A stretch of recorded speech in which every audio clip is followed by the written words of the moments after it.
Амандық пен тыныштық болсын, қымбатты бауырларым. Құдай сендерді ерекше сүйеді, және Құдайдың ерекше жоспары бар. Бүгін мен сіздермен керемет сөзбен бөліскім келеді. Матайдың 16 тарау 24 аятында былай дейді. Бұдан кейін Иса шәкірттеріне мынаны айтты. Маған еріп, шәкіртім болғысы келген әркім өз еркі бойынша өмір сүруін қойсын, әрі айқышын арқалаған кісідей азапты өлімге дайын болсын. Менің жолыммен жүріңдер дейді Иса. Аумин. Мына жерде өте керемет. Мәсіх бізге айтады. Егерде сен менің шәкіртім болсаң, егерде сен маған ұқсас болғың келсе, онда өзіңнің еркіңмен өмір сүруді тоқтат дейді.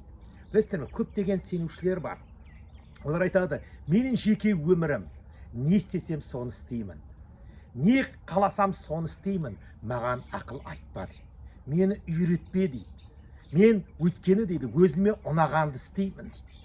Мына азғантай өмірде өзіме ұнағанды істеймін. Бәрібір ертеме кешпе өлеміз дейді. Я, оны көптеген сенушілерден естейміз. Бірақ та бір ғана зат бар. Егерде сен Иса Масихты Тәңір ием деп қабылдасаң, киелі кітап жазады, не дейді? Онда өз еркіммен өмір сүруді қой, доғар. Менің еркім емес, Құдайдың еркі болсын деп айтуымыз керек әрқашанда. Өз-өзімізді ұстай білуіміз керек.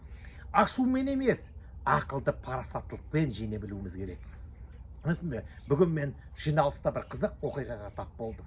Бір бауырымыз соншалықты қатты ашуланды, болмайтын тірлікке ақ тері, көк тері шығып.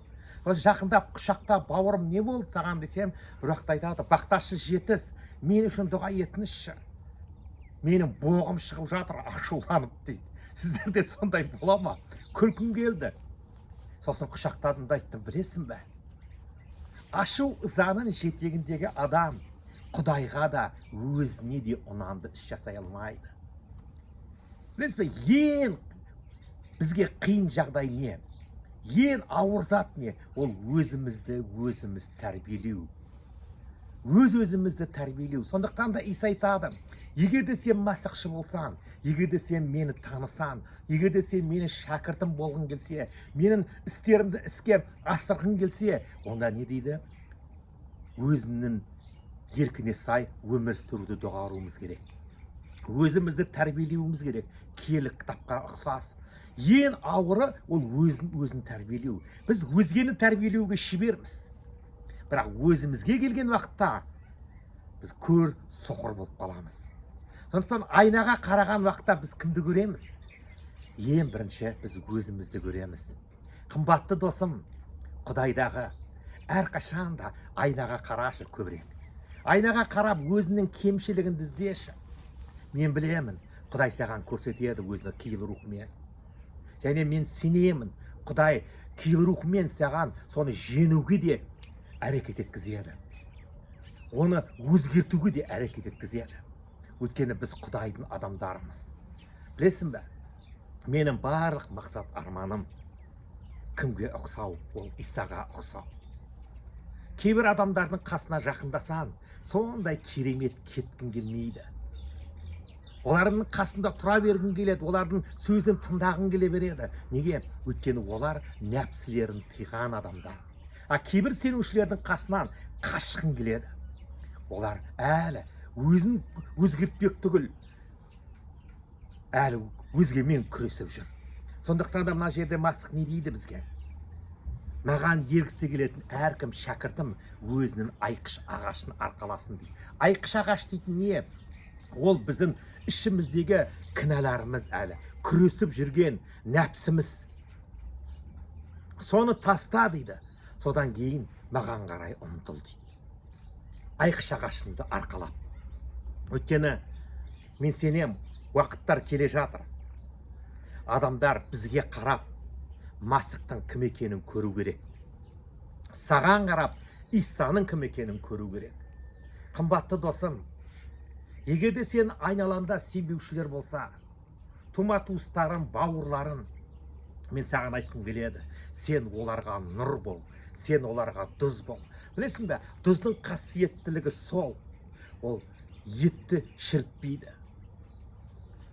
ол тамақтың дәмін келтіреді.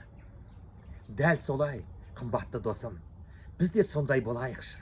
Айқышымызды арқалаған Иса сияқты қара түнекте нұр болуға, осы күнәһар адамдардың дүзін келтіруге, дәмін. Сондай дүздің қасиеттілігі сол. Дүздің қасиеттілігі сол. Сондықтан мен саған айтқым келеді бүгін. Сен де сондай адам болшы. Өз-өзіңмен күресші. Өз-өзіңді тазалашы. Өз-өзіңді тәрбиелеші. Ол мүмкін Құдайда. Ол мүмкін Құдайда. Егер де сенің біреу кемшілігіңді көрсетсе, қуан ол адам үшін. Ол сені жек көріп атқан жоқ. Ол сені жақсы көргендіктен көрсетеді. Білесің бе, қазақта бір керемет сөз бар. Дос жылатып айтады, дұшпан күлдіртіп айтады. Жатқандардың бәрі, саған қиыншылық көрсеткендердің барлығы ол сенің жауың емес. Олардың ішінде керемет достар бар, сені тәрбиелеген. Егер де маған керек болса, білесің бе, мен өмірде ең бақытты адаммын деп өзімді есептеймін. Неге дейсіз ғой? Өйткені мені көптеген сондай адамдар болды менің өмірімде. Маған қиыншылықтар көрсеткен, сатқындықтар жасаған, талай жылатқан мені. Қазір мен сол адамдар үшін алғыс айтамын. Өйткені менің сол кездегі жылағандарымды көрсем, қазір есім алсам, күлемін. Қиналғандарымды көрсем, күлемін. Мен әрқашанда әйеліме айтамын. Бұдан да қиын жағдайда тойда болғанбыз. Бұдан да қиын жағдайда Құдайды мадақтағанбыз. Өйткені Құдай бізді әр күн сайын өзінің терменіне салып елейді. Құдай сені жарылқасын. Мен сенемін, сен сол адамсың.